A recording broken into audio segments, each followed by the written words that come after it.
Teachers का role, parents का role, friends का रोल, इसमें हम लोग कहीं से भी ये भी सोच सकते हैं कि किसी का भी रोल कम है। सोसाइटी का हमारा प्रेजेंट जो हमारे सिविलियंस है, सबकी रोल इसमें है। ड्रग एडिक्ट्स में इसको आइडेंटिफाई करना, इसको आगे बताना, इसमें हेल्प सीख करना, इसको छुपाना नहीं। बहुत सारे पेरेंट्स को ऐसा होता है कि मेरा बच्चा नहीं हो सकता, सबसे पहले तो इग्नोर करते हैं। तो इग्नोर नहीं करना, पेरेंट्स को ये समझना चाहिए कि आज के टाइम पे ये जो एक ड्रग्स का जहर है वो हमारे घर भी पहुंच सकता है। तो अपने बच्चों से बात करना, उनकी अर्ली साइंस जो है उसको रिकॉग्नाइज करना, उनके दोस्तों को देखना, उनके फोन्स चेक करना, पैसे अगर दे रहे हैं, पॉकेट मनी दे रहे हैं, तो पॉकेट मनी वो कहाँ खर्च कर रहा है इसका हिसाब रखना।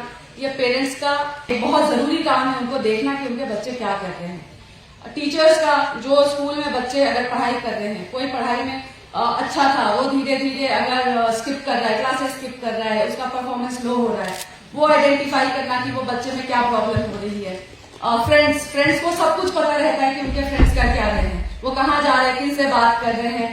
तो फ्रेंड्स का भी काम है कि उनको एक बार आइडेंटिफाई करना है कि उनके फ्रेंड्स अगर कुछ कर रहे हैं तो वो बताना है, अपने टीचर्स को बताना है कि उनके बारे में वो आगे कुछ एक्शन कर पाए। क्योंकि आप अगर सोचेंगे कि आप अपने फ्रेंड्स को ऐसे छुपा करके बचा रहे हो तो वो आई थिंक एक गलत सोच है, आपको वो चीजें आगे बतानी है। मौलवी साहब ने जो अच्छी अच्छी बातें बोली उसमें मैं एक बात पे उनसे नहीं एग्री करती हूँ कि हम पर्दा करें इस पर। मुझे लगता है आज के जमाने में पर्दा करना पॉसिबल ही नहीं है। हर बच्चे के हाथ में फोन है, हर बच्चा सब कुछ देख रहा है, तो हम पर्दा करके शायद उसको फिर पता नहीं रहेगा कि ये ड्रग्स का कितना साइड इफेक्ट होता है, तो वो शायद उसके तरफ चला जाए। पर अगर हम उसको ये चीज अवेयर कराएंगे कि ड्रग के साइड इफेक्ट कितने खतरनाक होते हैं, सिर्फ उसके अपने ऊपर नहीं, उसके फैमिली के ऊपर, एज ए सोसाइटी के ऊपर क्या क्या इसके इफेक्ट होते हैं, अगर हम जब तक उसको खुल के नहीं बताएंगे, मुझे लगता है वो शायद ड्रग्स के तरफ अट्रैक्ट हो जाए। पर अगर हम उसे बताएंगे उसकी हालत क्या होगी, वो हमने तो देखा जो ड्रामे में उसने बहुत सोफिस्टिकेटेड तरीके से बताया है। ड्रग एडिक्ट्स की जो हालत होती है, हम पुलिस वाले या डॉक्टर्स बहुत ज्यादा देखते हैं कि बंदे को पता नहीं है वो नाली में पड़ा हुआ है या फिर अपने कमरे में है। किसी भी बंदे का आप सोचो दिमागी स्टेटस क्या होगा कि उसको ये भी नहीं पता है कि वो पड़ा कहाँ पे है, और शाम में जब तलब होती है उसको कुछ नहीं समझ में आता है कि आगे वाला उसका चाहने वाला है, उसका वेल विशर है, दोस्त है, पेरेंट्स है, क्या है, उसको सिर्फ उस समय ड्रग्स चाहिए होता है, वो उसके लिए कुछ भी कर सकता है।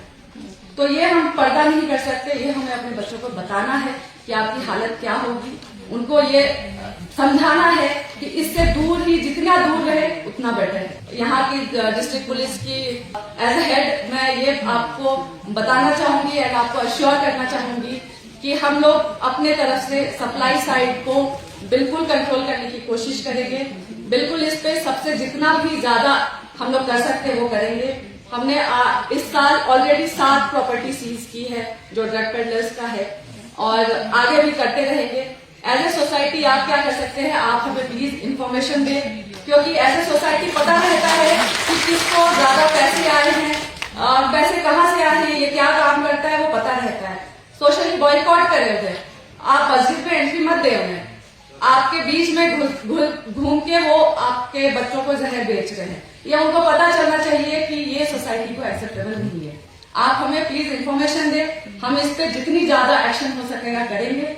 और दूसरी चीज जो हमें बार बार देखने को आती है एंड बहुत डिसहार्टनिंग भी फील होता है, क्योंकि as a parent, as a sister, as a brother कोई हमारे पास आता है कि हमारे बच्चे को बंद करो, ये ड्रग एडिक्ट है, इसने घर में तबाही मचा के रखी है। तो कभी कभी हम लोग इस पे लाचार फील करते हैं कि इसमें हम कर क्या सकते हैं, 2 दिन हम बंद रखेंगे, 3 दिन बंद रखेंगे, लेकिन आगे क्या करेंगे।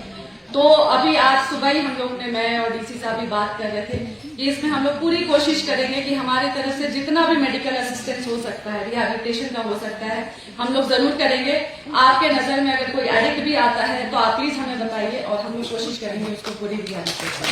Thank you so much. और जो हम लोगों ने ये एलजी सर के नेतृत्व में बहुत अच्छा कार्यक्रम कर रहे हैं, और जो आज की प्रेजेंस मुझे दिख रही है, जो across society, civil administration, police, politicians, अलग अलग पॉलिटिकल पार्टीज के टीचर्स, इमाम्स, सब यहाँ पे प्रेजेंट है। तो मुझे ऐसा लगता है कि ये प्रोग्राम जरूर सक्सेस होगा। और हम लोग इसमें पूरी की पूरी बढ़ चढ़ के हिस्सा लेंगे। Thank you so much.